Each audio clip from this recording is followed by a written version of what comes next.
বৃষ্টি বৃষ্টি আর বৃষ্টি। আষাঢ় মাস গেল, একদম বৃষ্টি নেই, একদম ছিটে ফোঁটা বৃষ্টি। চাষ হচ্ছে মিনির পানিতে, সারা সারা দিন রাত মিনি চলছে, পানি নেই। আল্লাহর রহমত হয়েছে শ্রাবণ মাসে, মাঠ ঘাট একদম পানিতে থই থই করছে। একদিনের পানিতেই একদম গোটা মাঠ সাদা হয়ে গেছে। সকাল থেকে অঝোর ঝড়ে বৃষ্টি আর বৃষ্টি। বৃষ্টিতে তো বাইরে বের হতে পারিনি, তাই বারান্দার আর ভিতর দিয়ে কাঁচের মাঝখান দিয়ে তোমাদের একটু বাইরের দৃশ্যটা দেখিয়ে দিচ্ছি কীরকম হারে বৃষ্টি হচ্ছে।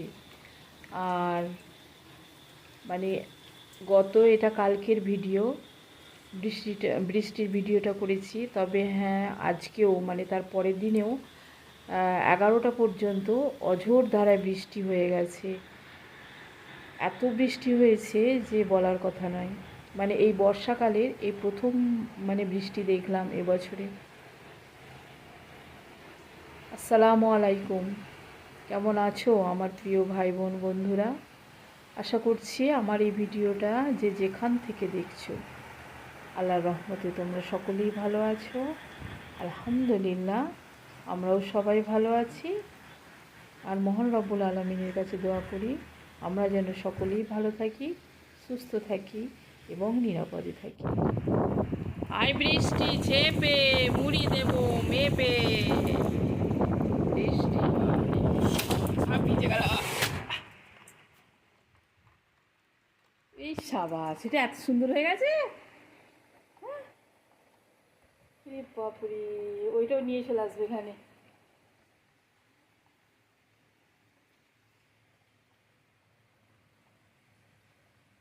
দারুণ হয়েছে তো একদম, কবে থেকে দেখিনি। নিজের মন থেকে কথাগুলো বলে ফেলেছি, তোমাদের সঙ্গে শেয়ার করে দিলাম, তোমরা কিছু মনে করো না।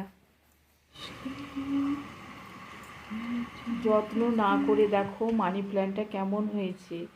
আমি যখন বসিয়েছি সেই তখন দিয়ে গেছি, প্রায় 2 মাসেরও বেশি হয়ে যাবে।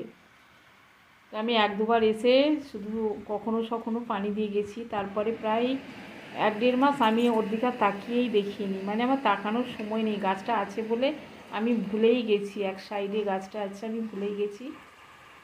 তো মেয়ে নিশ্চয়ই পানি দিয়েছে, তা না হলে এরকম হবে না।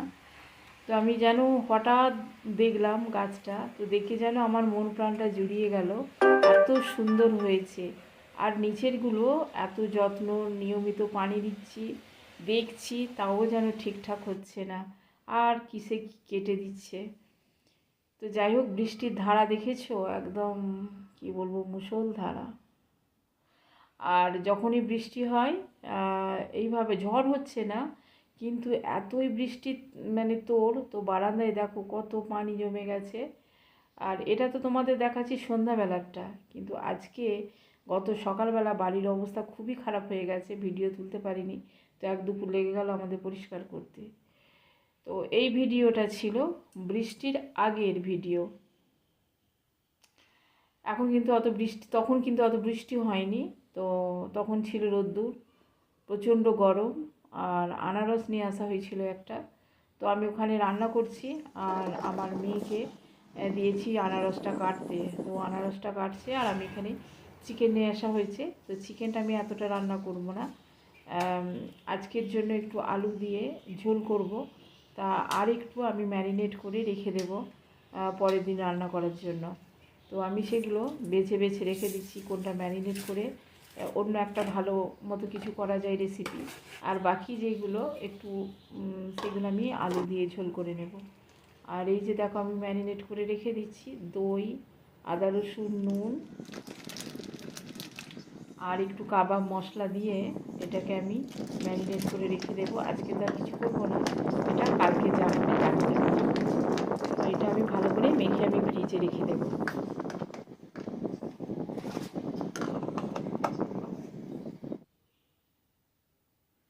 আর আজকের জন্য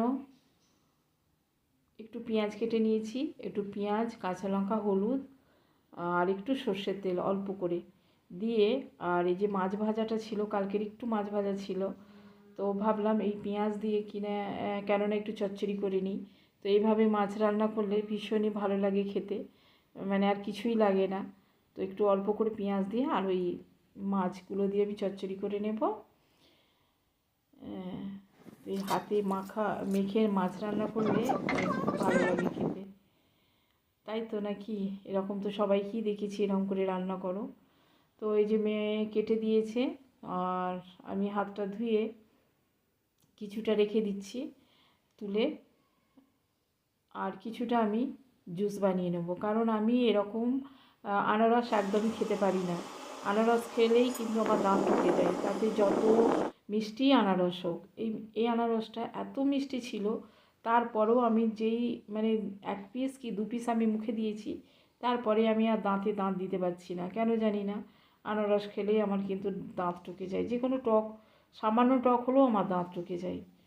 তো কি আর করা যায়, আনারস আনলেই কিন্তু আমাকে এইভাবেই খেতে হয়। তো যেহেতু এটা আমি মিক্সড করে নিয়েছি মিক্সারে, আর একটু দই ছিল, দইটাও আমি মিক্স করে নিয়েছি। মিক্সারের বড় জারটা আমি আর বের করিনি। তো রান্না করতে করতে এটাই আমি করে নিচ্ছি। সামান্য নুন, বিট লবণ, একটু চাট মশলা, আর একটু দই, আর সামান্য চিনি। কারণ আনারসটা অনেক মিষ্টি ছিল, মিষ্টি দেওয়ার কোনো প্রয়োজনীয় নেই। তো তাই কি আর করা যাবে, এইটা দিয়ে আমি আর একটু ভালো করে মিক্সড করে নিচ্ছি। মানে দইটা তো আলাদা আমি মিক্সড করেছি, তো সেইভাবে আমি একটু মিক্সড করে নিলাম। তো দেখো খুব সুন্দর হয়েছে। আর সেদিন কিন্তু প্রচণ্ড গরম ছিল, আর রান্না করতে করতে এরকম 1 গ্লাস আনারসের জুস খেলাম, খুব ভালো লাগলো খেতে।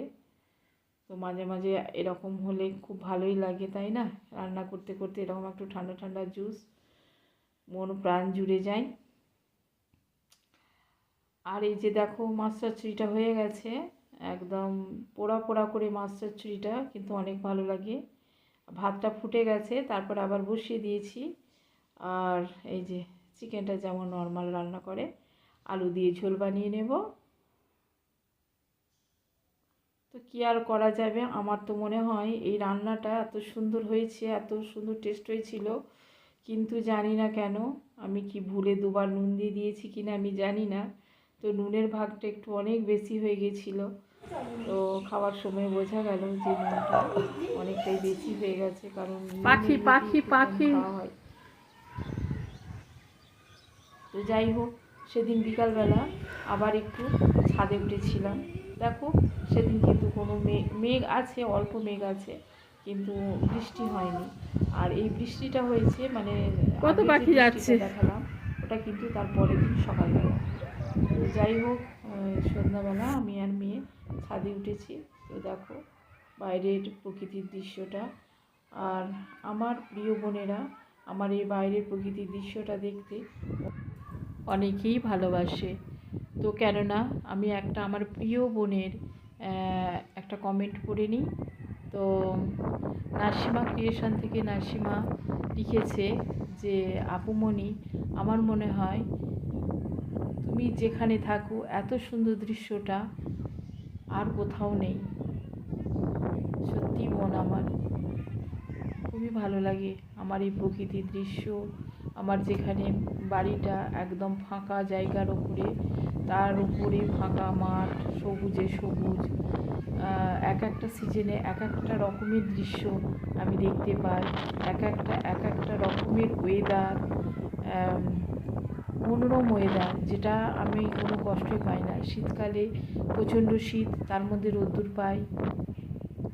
গ্রীষ্মকালে প্রচণ্ড গরম, তার মধ্যে ঠান্ডা বাতাস পাই। আর বর্ষাকাল তো দেখো, বর্ষাকালের কত সুন্দর মনোরম দৃশ্য, আকাশ, সব কিছু আমি ছাদে বসে দেখতে পাই, ছাদে দাঁড়িয়ে দেখতে পাই।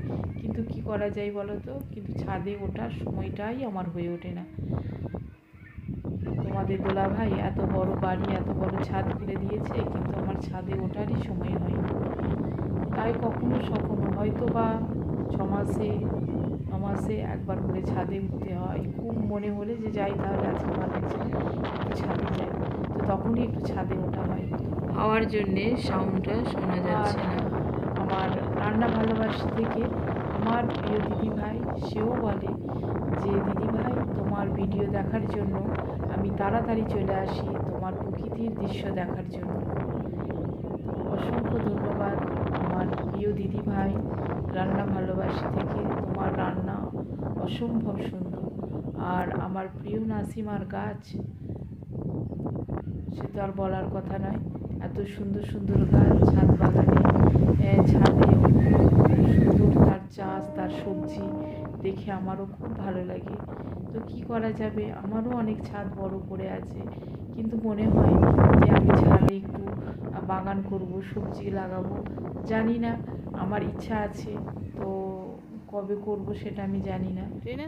আর এগুলো করতেও তো অনেক পরিশ্রম লাগে, আমার পক্ষে তো একা সম্ভব নয়। তাই যদি পারি, কখনো যদি আমায় সহযোগিতা করে, তাহলে আমি নিশ্চয়ই ছাদ বাগান বানাবো। আর এই যে দেখো প্রকৃতির দৃশ্য,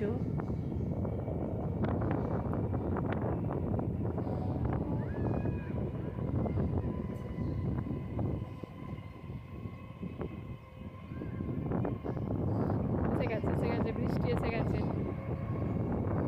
পুরো আকাশ একদম ভিজে যাবো।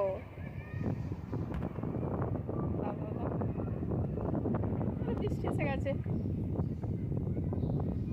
এখন যে আকাশের পানিটা দেখা যাচ্ছে মানে মাঠে, এখন কিন্তু আরও ভরে গেছে।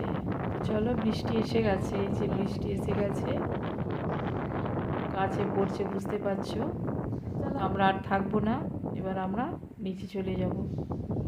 ভিডিওটা কেমন লাগলো আমার প্রিয় ভাই বোনদের অবশ্যই কমেন্ট করে জানিও। তোমরা সবাই ভালো থাকবে, সুস্থ থাকবে এই কামনা করি।